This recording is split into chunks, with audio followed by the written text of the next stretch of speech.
انس بن مالک رضی اللہ تعالیٰ عنہ سے روایت ہے، انہوں نے کہا کہ جب نبی کریم صلی اللہ علیہ وسلم مدینہ تشریف لائے تو یہاں کے بلند حصے میں بنی عمرو بن عوف کے یہاں آپ اترے اور یہاں 24 راتیں قیام فرمایا۔ پھر آپ نے بنو نجار کو بلا بھیجا تو وہ لوگ تلواریں لٹکائے ہوئے آئے۔ انس نے کہا گویا میری نظروں کے سامنے نبی کریم صلی اللہ علیہ وسلم اپنی سواری پر تشریف فرما ہیں، جبکہ ابو بکر صدیق رضی اللہ تعالی عنہ آپ کے پیچھے بیٹھے ہوئے ہیں اور بنو نجار کے لوگ آپ کے چاروں طرف ہیں، یہاں تک کہ آپ ابو ایوب کے گھر کے سامنے اترے اور آپ یہ پسند کرتے تھے کہ جہاں بھی نماز کا وقت آ جائے فوراً نماز ادا کر لیں۔ آپ بکریوں کے باڑوں میں بھی نماز پڑھ لیتے تھے۔ پھر آپ نے یہاں مسجد بنانے کے لیے حکم فرمایا، چنانچہ بنو نجار کے لوگوں کو آپ نے بلوا کر فرمایا کہ اے بنو نجار، تم اپنے اس باغ کی قیمت مجھ سے لے لو۔ انہوں نے جواب دیا، نہیں یا رسول اللہ، اس کی قیمت ہم صرف اللہ تعالیٰ سے مانگتے ہیں۔ انس رضی اللہ تعالیٰ عنہ نے بیان کیا کہ میں جیسا کہ تمہیں بتا رہا تھا یہاں مشرکین کی قبریں تھیں، اس باغ میں ایک ویران جگہ تھی اور کچھ کھجور کے درخت بھی تھے۔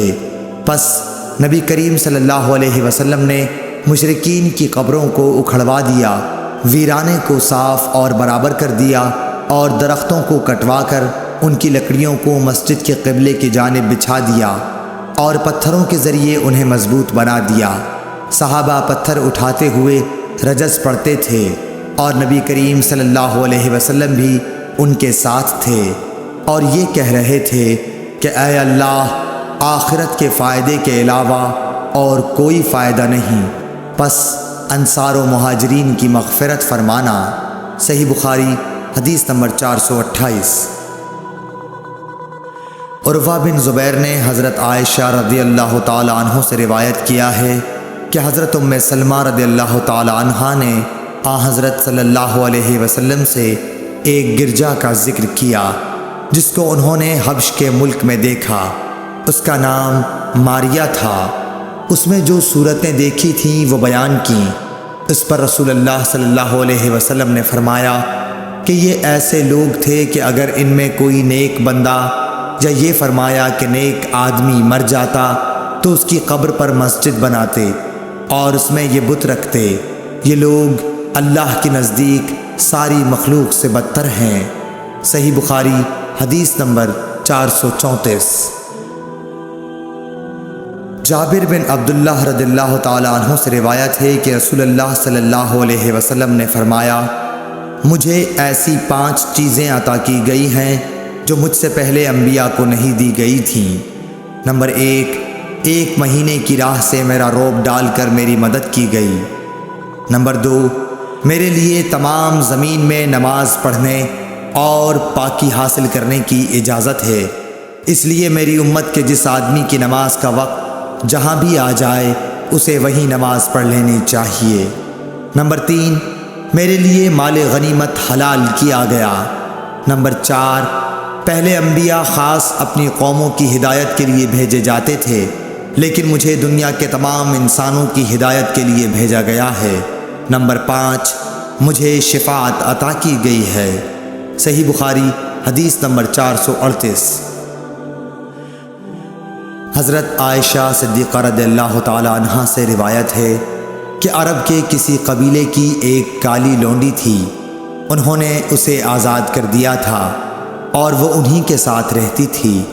اس نے بیان کیا کہ ایک دفعہ ان کی ایک لڑکی جو دلہن تھی نہانے کو نکلی، اس کا کمر بند سرخ تسموں کا تھا، اس نے وہ کمر بند اتار کر رکھ دیا یا اس کے بدن سے گر گیا۔ پھر اس طرف سے ایک چیل گزری جہاں کمر بند پڑا تھا، چیل اسی سرخ رنگ کی وجہ سے گوشت سمجھ کر جھپٹ لے گئی۔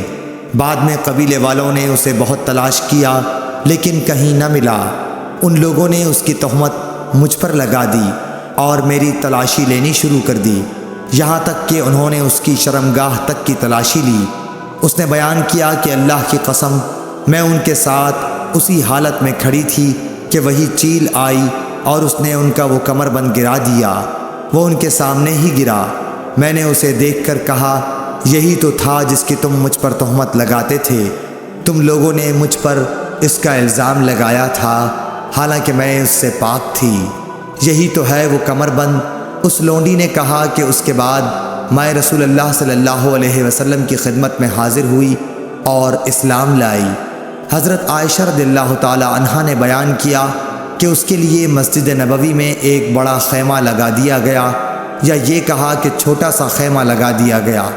حضرت عائشہ رضی اللہ تعالی عنہا نے بیان کیا کہ وہ لونڈی میرے پاس آتی اور مجھ سے باتیں کیا کرتی تھی۔ جب بھی وہ میرے پاس آتی تو یہ ضرور کہتی کہ کمر بند کا دن ہمارے رب کی عجیب نشانیوں میں سے ہے، اسی نے مجھے کفر کے ملک سے نجات دی۔